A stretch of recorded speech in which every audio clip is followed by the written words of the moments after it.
Hello everyone, welcome to Muppidi Srikala Telugu YouTube channel. Karthika Puranam 17వ అధ్యాయం. అంగీరసుడు ధనలోభునకు చేసిన తత్వోపదేశం.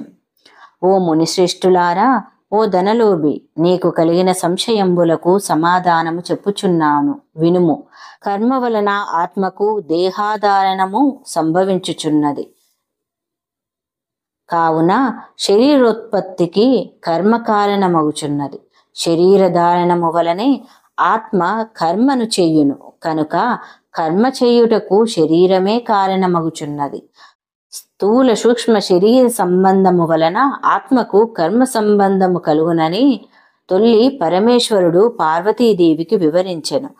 దానిని మీకు నేను వివరించుచున్నాను.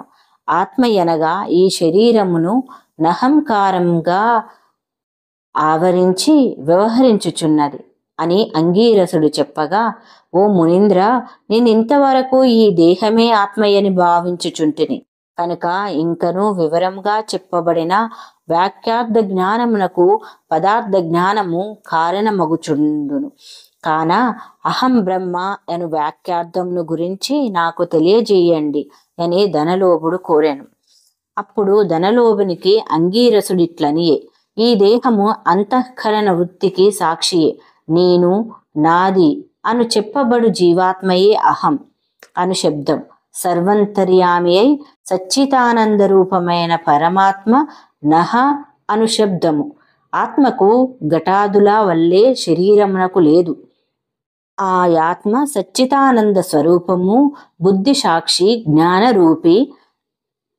శరీరేంద్రియములు మొదలగు వాని వ్యాపారమునందు ప్రవర్తింపజేసి వాని కంటే వేరుగా ఉన్నదై ఎల్లప్పుడూ ఒకే రీతిని ప్రకాశించుచూ నుండునదే ఆత్మ అనబడును. నేను అనున్నది శరీరేంద్రియాదులలో నొకటి కాదని తెలుసుకొనుము. ఆ దేహేంద్రియాదులనన్నిటినీ ఏది ప్రకాశింపజేయునో అదియే నేను అని నిశ్చయము. అందుచేత అస్థిరములగు శరీరేంద్రియాదులు కూడా నామరూపంబుతో నుండి నశించునవియేగాక ఇట్టి దేహంనకు జాగ్రత్త స్వప్న సుషప్తవస్థలు స్థూల సూక్ష్మకార శరీరంబులను మూడింటి అందును నేను, నాది అని వ్యవహరించేదే ఆత్మయని గ్రహించుకొనము. ఇనుము సూదంటు రాయిని అంటిపెట్టుకొని తిరుగునట్టు శరీర ఇంద్రియాలు దేనినాశ్రయించి తిరుగుచుండెనో అదే ఆత్మ.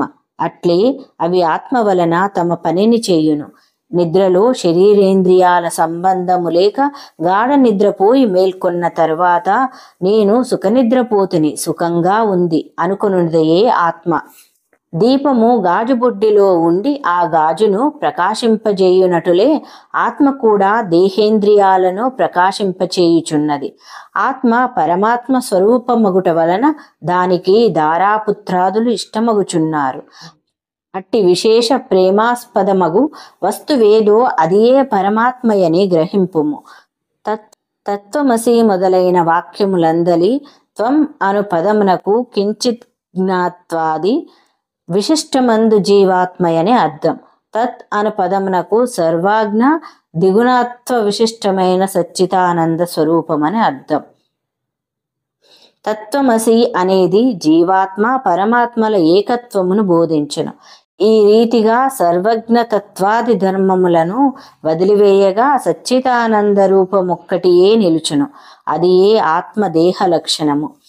ఉండుట, జన్మించుట, పెరుగుట, క్షీణించుట, చచ్చుట మొదలగు 6 భాగములు శరీరానికే గాని ఆత్మకు లేవు. జ్ఞానానంద స్వరూపమే పూర్ణత్వము గలది. వేదములలో దేనికి సర్వజ్ఞ తత్వము, ఉపదేశము, సంపూర్ణత్వము నిరూపించబడి ఉన్నదో అది ఏ ఆత్మ. ఒక కుండను చూచి అది మట్టితో చేసినదియేనని ఏ విధంగా గ్రహింతుమో అటులనే ఒక దేహంతర్యామియగు జీవాత్మ పరమాత్మయని తెలుసుకొనుము. జీవులచే కర్మఫలం అనుభవింపజేసేవాడు పరమేశ్వరుడనియు జీవుల కర్మఫలం అనుభవింతురనియు తెలుసుకొనుము. అందువలన మానవుడు గుణసంపత్తు గలవాడై గురు శుశ్రూషను నర్చి సంసార సంబంధమగు ఆశలన్నీ విడిచి విముక్తి నొందవలయను. మంచి పనులు తలచిన చిత్తశుద్ధియు దాని వలన భక్తి జ్ఞాన వైరాగ్యములు కలిగి ముక్తి పొందును. అందువలన సత్కర్మ అనుష్ఠానము చెయ్యవలెను. మంచి పనులు చేసిన గాని ముక్తి లభించును అని అంగీరసుడు చెప్పగా ధనలోభుడు నమస్కరించి ఇట్లనెను. సప్తదశమధ్యాయము 17వ రోజు పారాయణం సమాప్తం. ఈ వీడియోను లైక్ చేయండి, షేర్ చేయండి, సబ్స్క్రైబ్ చేసుకొని పక్కనున్న బెల్ ఐకాన్ను క్లిక్ చేయండి.